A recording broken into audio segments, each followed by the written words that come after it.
दोस्तों नमस्कार। देश के अंदर राहुल गांधी की भी खबर है, देश के अंदर केजरीवाल जी की भी खबर है, जहां अध्यादेशों के ऊपर सुप्रीम कोर्ट में सुनवाई चल रही है। और इस समय जो ट्रेंडिंग में सबसे ज्यादा चल रहा है वो है मणिपुर जल रहा है, कोई शक नहीं है। लेकिन इसके बीच में मैं जो आज चर्चा करने वाला हूं, जो बात करने वाला हूं, मैं एक भारत की नई नवेली भाभी की बात कर रहा हूं। मैं सीमा हैदर की बात कर रहा हूं, प्रेमिका की बात कर रहा हूं जिसका नाम सीमा हैदर है, जो पाकिस्तान से आई है। पहले नेपाल गई, वहां से नेपाल से उसने इंडिया में एंट्री मारी है।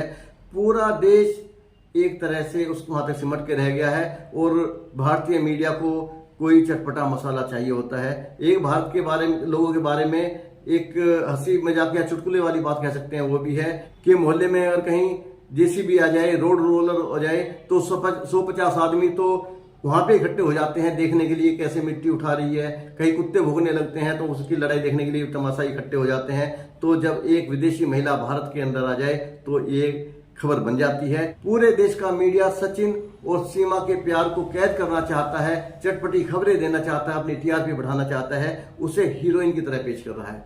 कुछ मीडिया वालों ने तो वीर जारा फिल्म का सीन क्रिएट कर दिया, शाहरुख खान है या फिर दूसरे देश एक हीरो, देश का दूसरे देश की हीरोइन है, तो उनके प्रेम संबंधों को लेकर गदर वाली कहानी भी चल रही है। लेकिन ये खबर चटपटी है, लेकिन कई सारे सवालों को खड़ा कर देती है।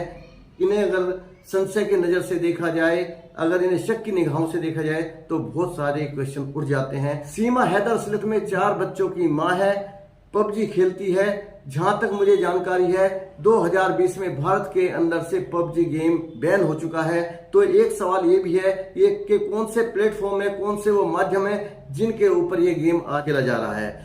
अगर सीमा हैदर की बात करते हैं तो 5वीं पास बताया जा रहा है, लेकिन बातचीत करने में काफी कॉन्फिडेंट है। बीच बीच में इंग्लिश बोल लेती है, उर्दू कम बोलती है, चेहरे पे कॉन्फिडेंस है, बातों का पूरे तसल्ली के साथ में पूरा संतुलन बनाकर जवाब दे रही है। दूसरी तरफ सचिन है, सीधे साधे परिवार का, एक गरीब परिवार का लड़का है सचिन। पर्सनैलिटी कोई ऐसे दमदार है नहीं। समझ में नहीं आता कि सीमा हैदर को उस सचिन के अंदर ऐसा क्या दिखाई दिया कि उनकी प्रेम कहानी परवान चढ़ने लगी और घुमावदार रास्तों से होते भारत में आकर रुक जाते हैं। देश के बहुत सारे युवा सोशल मीडिया पे डाल रहे हैं, कुछ लोगों ने भाभी कह रहे हैं, कोई कह रहे हैं भाई इन्हें देखो, इनके पीछे कुछ कहानी तो नहीं है।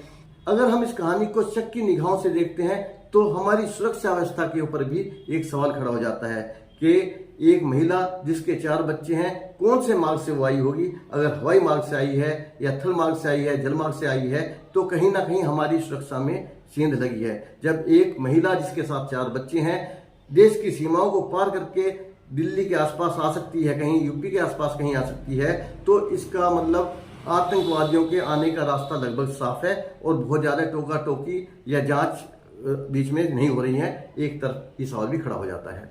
यहाँ पर यह भी देखने की बात है कि बताया जा रहा है कि सीमा हैदर के पास 3 मोबाइल फोन है, सीमा हैदर के पास 5 सिम है, सीमा हैदर के पास लगभग 5 देशों के पासपोर्ट हैं। एक साधारण से परिवार की महिला जिसके 4 बच्चे हैं, जो अपने आप को सिर्फ 5वीं तक पढ़ा बता रही है, उसे 3 मोबाइल रखने की कौन सी जरूरत पड़ जाती है, उसे इतने सारे सिम कार्ड रखने की क्या जरूरत पड़ जाती है। और हमारे देश की जो आम महिला है, अक्सर उनके पासपोर्ट तक बनते नहीं है, देश के सीमाओं के बाहर कभी वो जा नहीं पाती। तो सीमा हैदर को कौन सी जरूरत आन पड़ी थी कि उसे 5 देशों के पासपोर्ट उसके पास हैं। इसका मतलब कहीं ना कहीं दाल में काला हो सकता है। यहाँ पर सोचने की बात यह भी है कि सीमा हैदर अपने 4 बच्चों को लेकर अपने गांव, अपने शहर, अपने देश को छोड़कर हिंदुस्तान में आ चुकी है, तो कहीं भी उसकी खोजबीन की खबरें नहीं आ रही हैं। किसी परिवार की रही होगी, किसी की वो बीवी रही होगी। एक वीडियो आ रही है जिसमें एक आदमी की वीडियो दिखाकर दावा किया जा रहा है कि सीमा हैदर का पति है, लेकिन कहीं ना कहीं ऐसा लगता है कि एडिटेड है, ये असली चीज नहीं है। तो उसके पति का पता नहीं चल पा रहा, उसके परिवार का पता नहीं चल पा रहा। और सोचने की बात यह है कि सिर्फ 5वीं पास एक लड़की अच्छे से इंग्लिश बोल पा रही है, अच्छे से हिंदी बोल पा रही है, उर्दू उसकी जुबान में बहुत ज्यादा है नहीं। जब उनके इंटरव्यू लिए जाते हैं तो वो अपने जवाब कॉन्फिडेंस के साथ में देती है, लेकिन जब नंबर सचिन का जवाब देने का आता है तो कुछ ना कुछ वो भी अपने प्यार के गीत गाता है कि हम ऐसे मिले, हमने ये किया, हमने वो किया। किसी चैनल के ऊपर सीमा हैदर गाने भी सुना रही है। गदर फिल्म का एक गाना मैंने किसी वीडियो पर उसका देखा, उड़ जे आकाले कावा, तेरे खंड विच मुपावा गदर पिक्चर का गाना है, उससे गाना गाने के लिए बोलते हैं तो बहुत अच्छा बोल नहीं पा रहा है, बहुत अच्छे से सचिन बात नहीं कर पा रहा है, कॉन्फिडेंस उसकी बातों में है नहीं, और उसके सामने उसकी सीमा हैदर की पर्सनैलिटी के सामने उसकी पर्सनैलिटी कोई खास है नहीं। सीमा हैदर ने उसके अंदर ऐसा क्या देखा कि अपने परिवार को, अपने देश को छोड़कर हिंदुस्तान के अंदर आ गई है। अब यहाँ पर आने के बाद में वो बैलेंस बनाने की कोशिश कर रही है, पाकिस्तान को गाली तो नहीं दे रही है, लेकिन ये कह रही है कि वहां पे कुछ गुंडे लोग हैं, बंदूकें दिखा रही हैं और मेरे को मारने की तैयारी कर रहे हैं, मारने की धमकी दे रहे हैं। जो उसकी बातों से निकल के आ रहा है, तो सीमा हैदर बोलती है कि मेरे को हिंदुस्तान की नागरिकता दे दी जाए। एक चैनल पे एक पत्रकार ने सीमा हैदर से कलमा सुनाने की बात की, नमाज की कलमे की बात की, तो सीमा हैदर कोई कलमा ठीक से नहीं पढ़ पाई, उर्दू ठीक से नहीं बोल पाई, और उसने एक ठेठ हिंदुस्तानी की तरह बात की।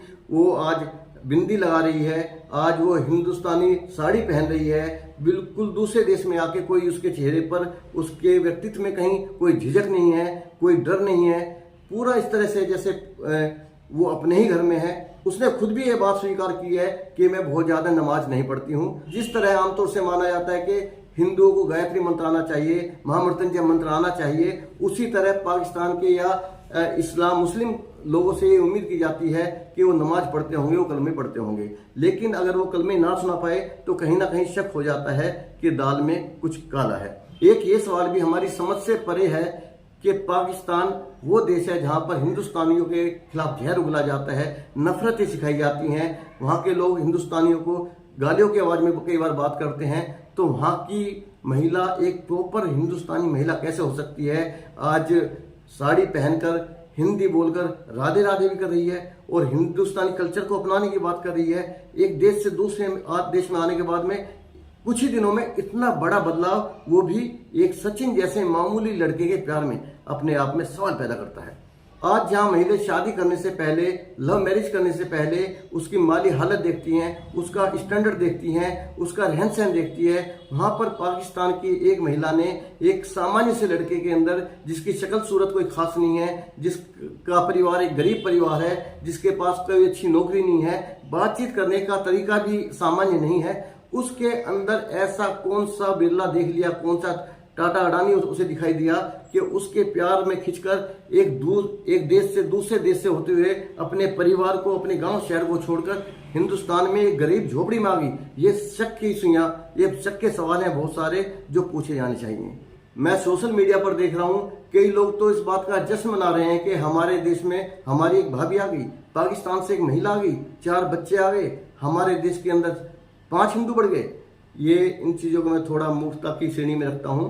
इन्हें शक की निगाह से देखना चाहिए। अगर सचिन और सीमा हैदर का प्यार सच्चा है तो जहां प्यार होता है, सच्ची मोहब्बत होती है, वहां सारी दीवारें ढह जाती हैं। लेकिन भाभी बनाने के अलावा इन्हें एक बार जांच से गुजरना चाहिए। इनका जो पुराना इतिहास है उसके बारे में पता करना चाहिए। उनका समाज है, वे कहाँ से आई हैं, क्योंकि मानव बम नाम की भी एक चीज होती है। कई बार मानव बम बन के हिंदुस्तान को नुकसान पहुंचा गया है। कहीं एक के साथ 4 जासूस इंडिया के अंदर ना घुस गए हों, क्योंकि कहानी बिल्कुल सीधी और साधारण तो नहीं है। इसके अंदर कहीं ना कुछ जरूर मिलेगा। जांच एजेंसियों को अपना काम जरूर करना चाहिए। जय हिंद, जय भारत।